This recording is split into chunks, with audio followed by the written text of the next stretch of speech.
Hello everyone, very good morning to all of you.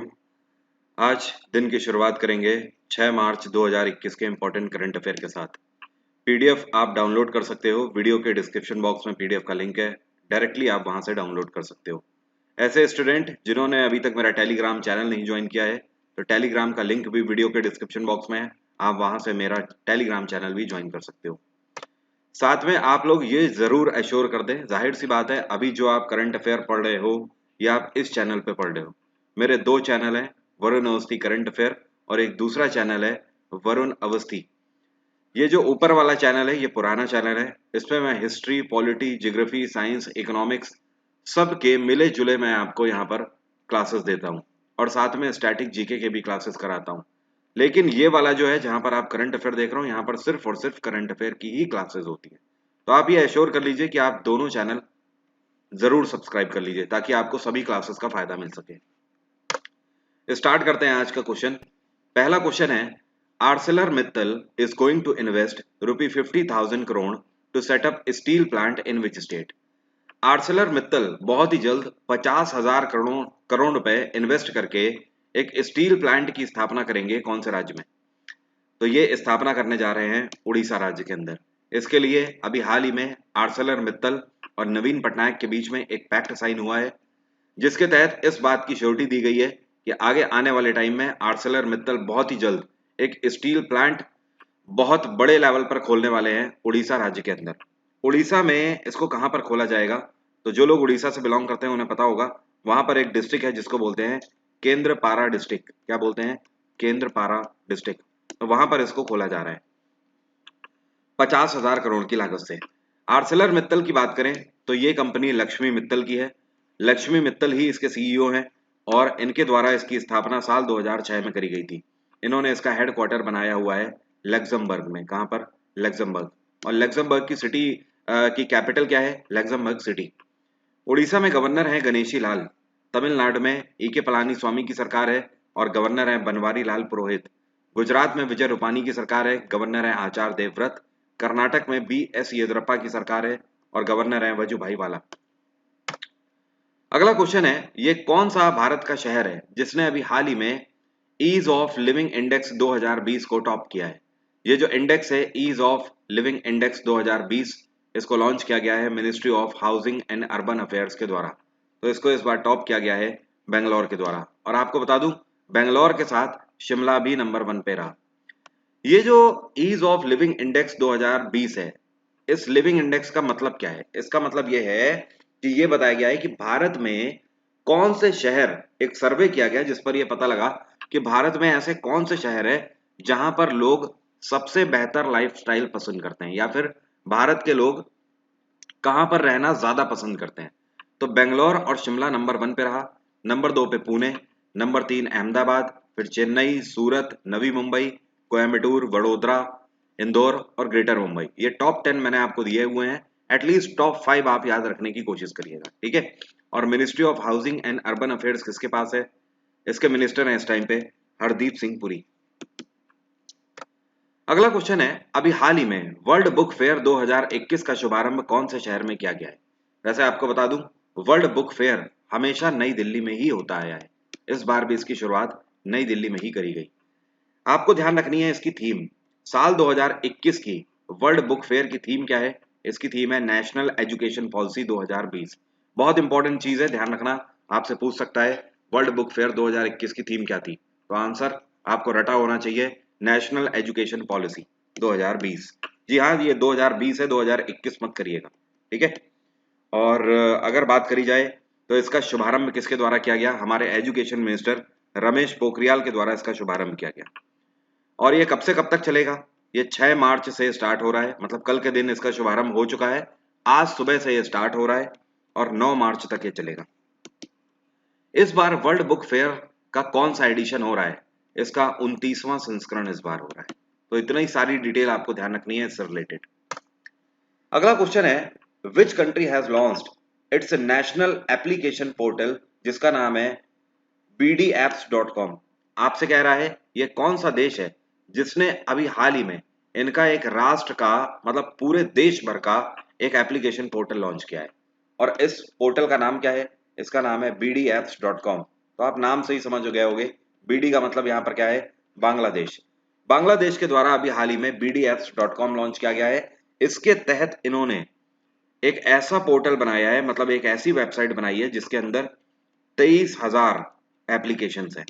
आप 23,000 applications इससे download कर सकते हो।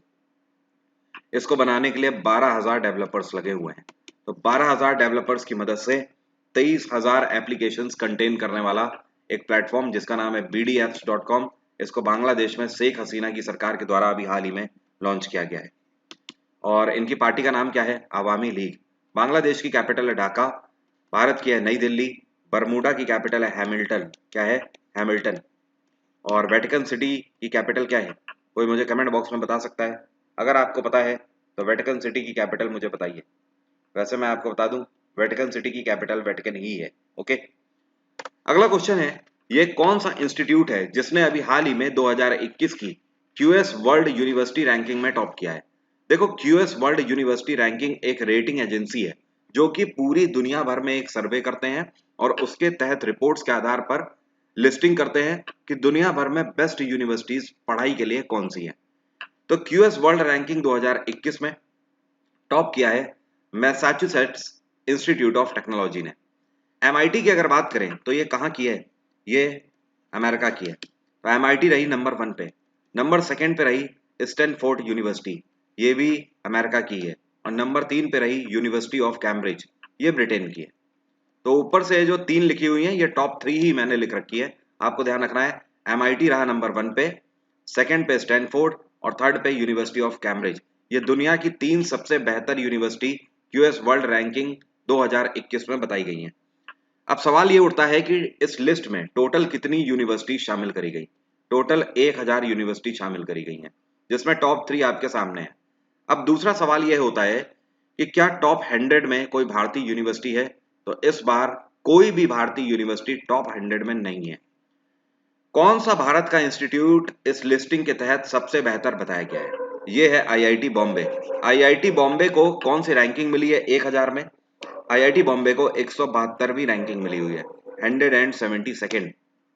तो अल्टीमेटली आपको इससे पता लगता है कि टॉप 100 में कोई भी इस बार भारत की यूनिवर्सिटी नहीं रही है या फिर इंस्टीट्यूशन नहीं रहा है। लेकिन अगर बोला जाए कि क्यूएस वर्ल्ड रैंकिंग 2021 के आधार पर भारत का कौन सा इंस्टीट्यूशन सबसे बेहतर है, तो फिर आपका आंसर होगा आईआईटी बॉम्बे। तो अल्टीमेटली आईआईटी बॉम्बे भारत में नंबर 1 है, पूरी दुनिया में 172 है।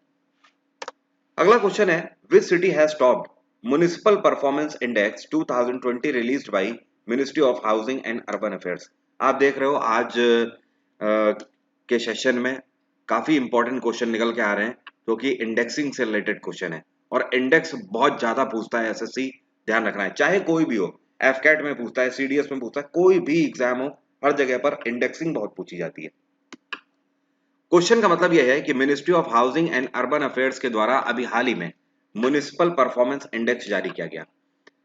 तो ये जो 2020 का इंडेक्स जारी किया गया है, इसके तहत कौन सा ये भारत का शहर है जिसने इसको टॉप किया? पहले तो ये समझो कि म्युनिसिपल परफॉर्मेंस इंडेक्स में किस तरीके के शहरों को लिस्ट किया जाता है। उसमें ये बताया जाता है कि कौन से शहर की म्युनिसिपालिटीज सबसे बेहतर कार्य कर रही हैं, ठीक है, उनकी परफॉर्मेंस कैसी है। तो नंबर 1 पे रहा इंदौर, फर्स्ट पे। नंबर 2 पे सूरत है और नंबर 3 पे भोपाल है। पूरे भारत भर में इंदौर, सूरत और भोपाल फर्स्ट, सेकंड और थर्ड सबसे बेहतर म्युनिसिपालिटीज अगर कहीं की काम कर रही हैं तो इन 3 शहरों की बेहतर कार्य कर रही हैं।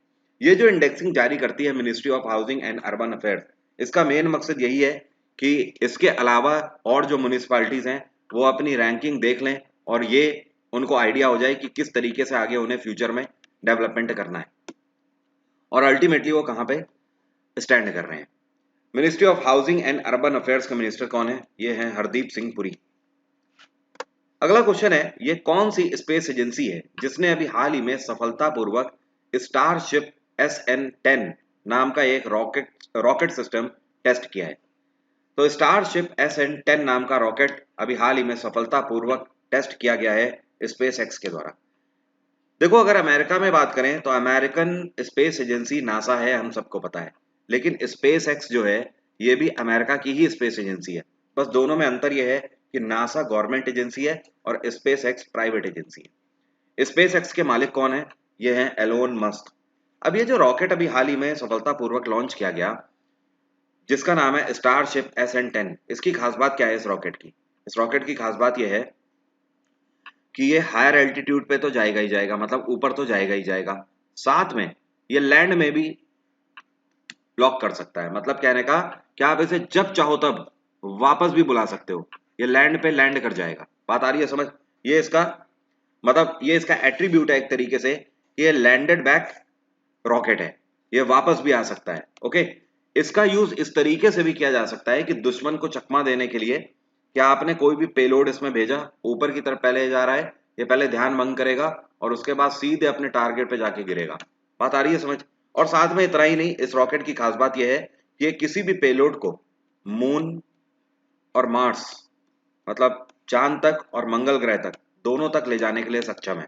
तो काफी बड़ा इन्वेंशन था ये। और आपको बता दूं, स्पेस एक्स इसके लिए पहले कई टाइम से ट्राई कर रही थी, 2 बार ट्राई कर चुकी थी, 2 बार ये विफल हो गए थे, तीसरी बार अभी हाल ही में इनको सफलता मिली है इसको लॉन्च करने में। स्पेस एक्स का हेडक्वार्टर है कैलिफोर्निया। इसकी स्थापना साल 2002 में एलोन मस्क के द्वारा करी गई थी और फाउंडर तो मैंने आपको बता ही दिए और CEO भी एलोन मस्क ही हैं। अगला क्वेश्चन है, what was the theme of second edition of global bio India 2021? अभी हाल ही में 1 से लेकर 3 मार्च 2021 तक ग्लोबल बायो इंडिया 2021 का आयोजन किया गया। ये इस बार इसका दूसरा संस्करण था। तो इसकी थीम क्या थी इस बार की? आपको ध्यान रखना है, इसकी थीम्स थी ट्रांसफॉर्मिंग लाइफ्स। ओके, ये जो ग्लोबल बायो इंडिया 2021 हुआ है, इसका मतलब क्या है? इसका मेन मतलब आपको टैगलाइन पढ़ के समझ आ जाएगा, biosciences to bioeconomy. मतलब कहने का कि बायो साइंस के फील्ड में हमें ज्यादा से ज्यादा इन्वेंशन करनी है ताकि आगे चल के हम दुनिया भर में बायो साइंस टेक्नोलॉजी भी शेयर कर सके, जिससे कि भारत को इकोनॉमी में फायदा होगा। ये इसका मेन मकसद था। आपसे ये भी पूछ सकता है कि global bio science bio India 2021 का शुभारंभ किसके द्वारा किया गया? इसका शुभारंभ हमारे हेल्थ मिनिस्टर डॉक्टर हर्षवर्धन के द्वारा किया गया। President Ramnath Kovind has inaugurated all India state judicial academies directors university. अभी हाल ही में राष्ट्रपति रामनाथ कोविंद के द्वारा all India state judicial academics director का शुभारंभ कहां पर किया गया? इसका शुभारंभ किया गया अभी हाल ही में मध्य प्रदेश के जबलपुर में। वैसे मैं आपको बता दूं, फ्रैंकली इसका शुभारंभ आज होने जा रहा है 5 मार्च में। मैंने इस वजह से इसको लिख दिया है हैज इनॉग्रेटेड, क्योंकि आज के बाद से आप जब भी रिवीजन करने के लिए इसे पढ़ोगे या कोई भी पढ़ेगा तो उसको ये क्लियरली प्रोनाउंस हो जाएगा। इसका शुभारंभ आपको ध्यान रखना है, आज हो रहा है, आज 6 मार्च है, आज इसका शुभारंभ होगा दिन में। अब ये all India state judicial academies है क्या? ये एक ऐसी संस्था बनाई जा रही है जहां पर हमारे पूरे भारत के जो जजेस हैं, जुडिशरी से जुड़े हुए जो अधिकारी हैं, उनकी ट्रेनिंग कराई जाएगी यहाँ पर। ओके, तो आज के दिन जब इसका शुभारंभ हो रहा होगा तो यहाँ पर मध्य प्रदेश की गवर्नर आनंदीबेन पटेल और हमारे CJI शरद अरविंद बोबडे दोनों मौजूद होंगे और उन्हीं के समक्ष राष्ट्रपति रामनाथ कोविंद इसका शुभारंभ करेंगे। अगला क्वेश्चन है, प्रधानमंत्री नरेंद्र मोदी के द्वारा अभी हाल ही में doctor Shyama Prasad Mukherjee institute of medical sciences का शुभारंभ कौन से IIT में किया गया? प्रधानमंत्री नरेंद्र मोदी ने अभी 3 दिन पहले ही doctor Shyama Prasad Mukherjee institute of medical science का शुभारंभ IIT खड़गपुर में किया। IIT खड़गपुर भारत का सबसे पुराना IIT है, ध्यान रखिएगा। और ये किस उपलक्ष्य में किया? अभी हाल ही में IIT खड़गपुर में 66वां कन्वोकेशन प्रोग्राम था। कन्वोकेशन प्रोग्राम का मतलब समझते हो? जब डिग्री वितरण किया जाता है। तो उस उपलक्ष्य में प्रधानमंत्री नरेंद्र मोदी ने एक नए मेडिकल साइंस इंस्टीट्यूट का शुभारंभ किया। अगला क्वेश्चन काफी इंपॉर्टेंट है, who has been appointed as the revenue secretary of India? अभी हाल ही में भारत के रेवेन्यू सेक्रेटरी के रूप में किसको अपॉइंट किया गया है? भारत के रेवेन्यू सेक्रेटरी बनाए गए हैं IAS अधिकारी तरुण बजाज, सीनियर IAS अधिकारी हैं। और इन्होंने किसको सक्सीड किया? इन्होंने सक्सीड किया है अजय भूषण पांडे को। किसको? AB पांडे।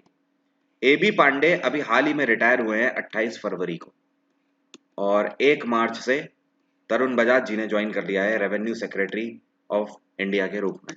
तो ध्यान रखना, इंपॉर्टेंट क्वेश्चन है। अगला क्वेश्चन है, who has been appointed as the managing director of Central Bank of India? ये भी इंपॉर्टेंट क्वेश्चन है। आपसे कह रहा है अभी हाल ही में सेंट्रल बैंक ऑफ इंडिया के नए एमडी के रूप में किसको अपॉइंट किया गया है। इसके नए एमडी बनाए गए हैं, इनका नाम है मातम वेंकट राव। क्या नाम है? Matam Venkat Rao. So third one is the correct answer. और सेंट्रल बैंक ऑफ इंडिया का हेडक्वार्टर क्या है, ये आज मेरा आपसे क्वेश्चन है, कमेंट बॉक्स में लिखकर बताइए। और ध्यान रखिए, अनअकैडमी पर अगर आप मेरा फुल जीएस का कोर्स ज्वाइन करना चाहते हो, डिस्काउंट कोड है वरुण 777, इसका यूज करके आप 10% का डिस्काउंट प्राप्त कर सकते हो। साथ में कल मैंने एक बहुत बड़ा अनाउंसमेंट किया हुआ है, अगर आपने कल शाम का आर्टिकल वाला सेशन नहीं देखा है पुराने चैनल पे, तो वहां पे देख लीजिए। मैं आपके लिए 7 back to back static GK Lucent की क्लास फिर से लेकर आ रहा हूँ। ये क्लासेस की शुरुआत 11 मार्च से होने जा रही है और 17 मार्च तक चलेगी, डेली शाम को 5 से 6।